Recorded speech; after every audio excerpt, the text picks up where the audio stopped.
IDBM Challenge, Season 1, Season Finale. Now that you've found out how to change the world, it's time to understand for what purposes, taking the bird's eye view. And with Aleksi, we discuss the bigger changes happening in the society. But what next? Stay tuned for Season 2. Enjoy!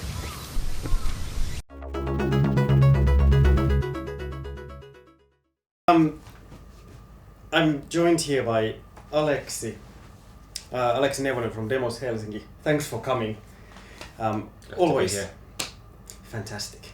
Could we start could you tell something about yourself? Where do you come from and Yeah. What's your story? Yeah. Currently I come from Demos Helsinki, and that's been my story for the past 12 years. I studied together with my friend Roope Mokka. We studied together back sometime in the 90s, and then 10 years later started the first independent think tank in Finland, back in 2005. That is now an organization of a little more than 30 people, in general working on big transformational future topics of our societies, of our era. What we do is to help organizations, all societies and individuals as well, to cope with these transformational changes that we experience, starting from issues like climate change to changing role of machines, robots, artificial intelligence, to questions like aging in society. And my role there is mainly to oversee our research activities and how we bring about impact in society. Well, beyond that, my background academically is first in philosophy. I studied philosophy at the University of Helsinki. Then later on, mainly future studies, different types of foresight methods. And most recently, I've been working mainly on planning studies, thinking of such slow-moving structures like cities, what we can understand of their change in a longer distance future. What things will change, what will pertain, what are the things that we can change, what are the things that go beyond our power. And that actually I think leads us nicely to some of your kind of more recent stuff, the next era. Could you tell a bit about that? What does it mean? And yeah, Next Era is an initiative which was intended to somehow provide a new understanding of the transformation that we are undergoing, or let's say multiple transformation that we are going through at the moment, partly coming from changes caused by the digital tools and artificial intelligence, partly by kind of a shift from economies that were based on manufacturing goods towards services, transformation from nation states towards more global community, transformation from fossil fuels to renewable energy sources and so on. Probably also transformation from representative democracy towards another type of kind of a participation. And yeah, these are all things that are apparently happening at the moment. They are frightening, causing different types of kind of unrest in different parts. Partly because people seem to lack the skills and capabilities to imagine what could come out beyond this transformation. What will societies look like if we manage to make a smooth transformation? What type of structures we have? I mean, and they all comes from the analogy of the Industrial Revolution, that the society in 18th century was very, very different than it was at the end of 19th century. Yeah. And many solutions that came to be in place late 19th century, early 20th century were not anything that would kind of come from the tradition that there was in the agrarian society. And same could happen now. Within few decades, we could see totally different type of structures in societies, and then we still have to remember that most of the structures that we have now in place came from the great industrial revolution as a reaction, as a kind of a positive reaction to them, providing people power, people with more power, like democratic systems, providing people with better care and trust in society in each other, like welfare state or healthcare systems or educational systems, providing more pleasant living environment like urban planning. And they were all kind of somehow contextual to the kind of challenges of industrial revolution. Now we are potentially in the same type of transformation, and what Nextera aims to do is really to kind of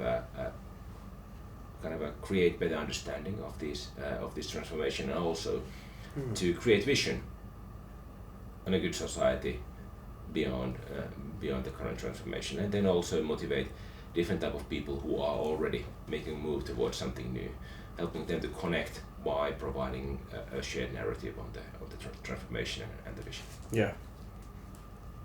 And that's actually an interesting part, because we have made like so many technological advances, we have like the how do you call it, like intended design, or like this is the way the companies kind of tell us that use your phone this way, but then you can actually kind of hack into the system and kind of create your own apps, use the phone in a different way, and that kind of links to like this question that do we need to own like all the gadgets, or can we just try to make the best use out of what we have? And I think that's something that when I was reading like the report you wrote. Right. Yeah. I think there's kind of a lot more room for a certain type of emergence of new habits, new social innovations, even technological innovations, because all of the abundance of information, all of the abundance of skills that we have because of internet nowadays, that it's not only based on the best libraries and the most skilled people in one town or city. That used to be the case. Let's say, it's easy to think of the most important university towns of the past few decades, and understand why they have been able to create such great innovations. Yeah. But can it be different in the coming decades, so that in certain places people just find ways to connect, although they don't have necessarily the kind of the most diverse group of people with great skills, or they don't have had traditionally the best libraries or whatever information sources they were, but they just have access and ways of learning, doing online courses or watching YouTube videos or just Googling things, and all of a sudden they might find their way to the best possible whatever online groups they are, and combine their skills, and all of a sudden they are doing something great, or at least part of that connected to one of the more traditional kind of places of doing new things. And that's what people. I met a person who's been living most of his life in London, and said that probably still 10 years ago all of the kind of exciting things came quite early on to London, and you could think as London of place where they visited at some point. Now it might be different. There might be things that never come in kind of their full force in London, but they might be there might be ways of connecting to that. Yeah, exactly. How do you develop your imagination skills? That's a good question. I've been thinking that myself quite often. I think it's a matter of really kind of training, playing with that.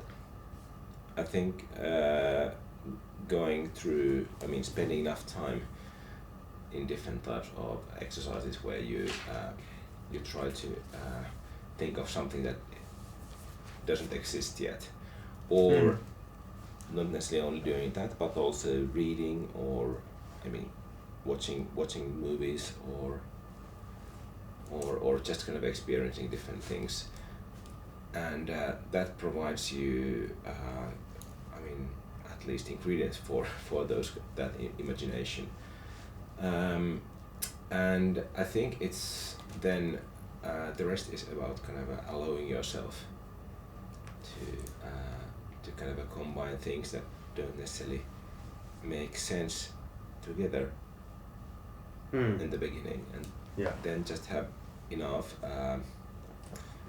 confidence that okay, you might find the logic, you might find the kind of the structure there, although it looks like just kind of a really a kind of a really rather random set of things together. But then all of a sudden when you start kind of toying with them, then you go forward. Some people claim that actually all of the big innovations of the future are from the beginning just kind of a conceptual innovation, so they are not kind of a things that would come from combining certain already existing technologies, let's say. But there's already kind of two concepts or several ideas combined, which is mostly about what if we had this, or what would happen if we combined these, or what if we kind of transfer this thing that used to be done this way to a new domain or realm.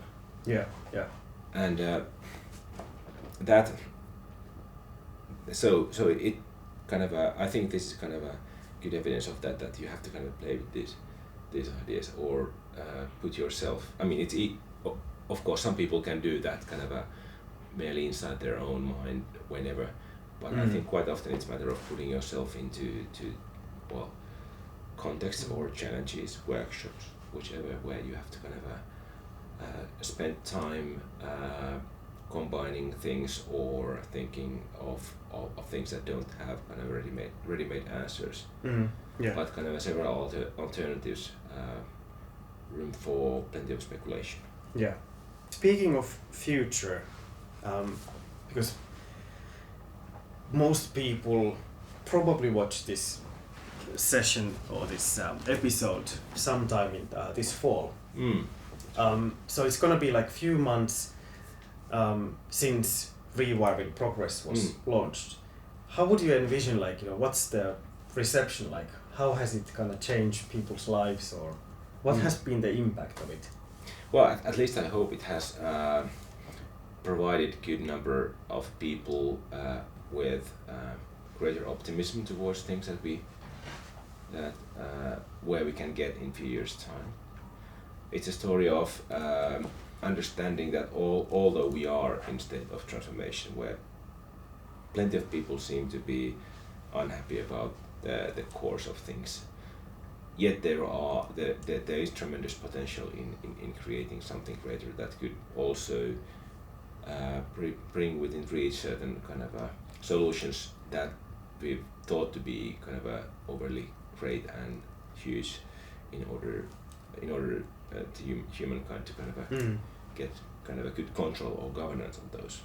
I mean, starting from climate change or kind of a peaceful coexistence of different nations or cultures. And I think it's kind of what Rewiring Progress, the memorandum I wrote earlier this year, what it can really bring about is to kind of a balanced view, understanding that there are these both sides, that okay, it's quite evident that we cannot kind of carry on the way we've done. We won't find the solutions, that there will be plenty of people who we cannot kind of convince to kind of just continue on the current path, but yet it can still show that there are kind of humankind has better potential than ever. And probably the more, let's say, even more personal thing is to understand the role of collaboration. That I think we've seen our societies and our economies mainly as product of individuals who've been kind of training themselves to be very efficient, clever, capable of undertaking kind of increasingly complex challenges. And yet, most of the things that we've achieved, and increasingly so, have come to be because of collaboration, because of better skills and better technologies for collaboration. And when people start to understand that, okay, it might be worthwhile to think what we can get done collectively, not only because I can get something done. I think that can change people's life quite tremendously. Yeah. So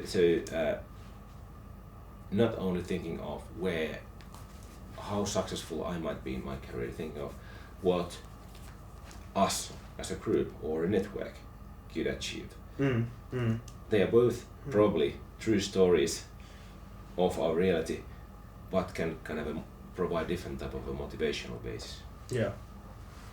I think that's a really beautiful thought, like in so many ways, but I mean at least it's kind of quick reactions. Like one is that like what you're kind of saying is giving ownership or like giving agency back to individuals, that like when quite often people say that I don't vote because one vote doesn't count, but now you actually have the tools to team up and make things happen.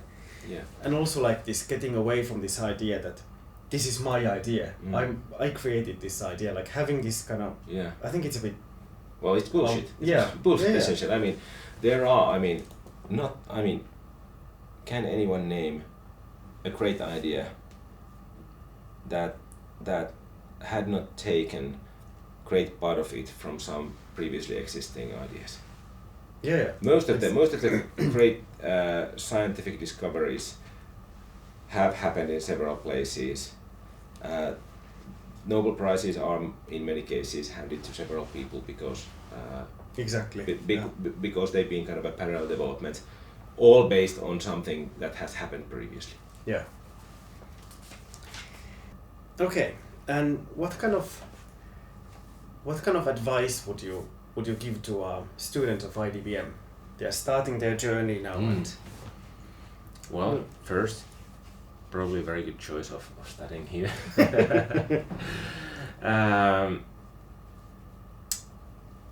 Probably the first one is to that you should find enough interaction between kind of really practical things, like doing things yourself, or really also observing things happening around you, and with the content that you do in your studies. Usually that's the best way of kind of learning whatever and whichever thing. And I think especially this program, which has kind of a good connection to rather kind of a complex part of our world, current contemporary world. So there are plenty of things to observe and plenty of things to also to somehow participate in a very practical manner yourself. Yeah. And then also being curious about the new emerging things, and kind of thinking them, not only in a way that what could come directly from this, but what other kind of contradictions that something can create. Like if you see an interesting technology or a new business model emerging somewhere, thinking also what could kind of stop that from being important, or what could be the kind of unintended consequences of that. And then you start probably finding really interesting things and combining that with your kind of your practical day-to-day activities. Yeah.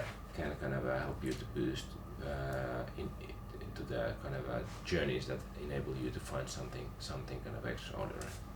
That's an awesome tip. Thank you, Aleksi. And now for the tradition. Well, slowly turning into a tradition, but we have a set of 10 words here. I think, is it like this James Lipton guy? Oh, yeah.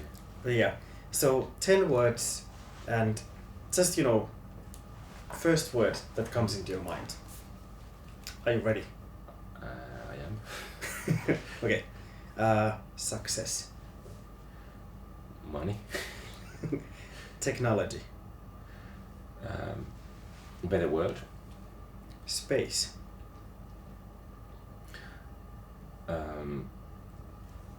Beyond. Business. Opportunity. Innovation. Discovery. Future. Life. Strategy.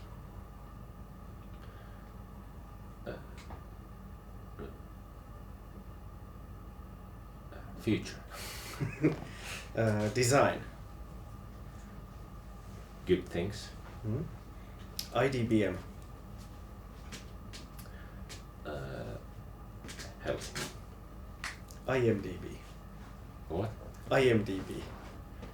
What is that the movie archive? Yeah. Okay. Well,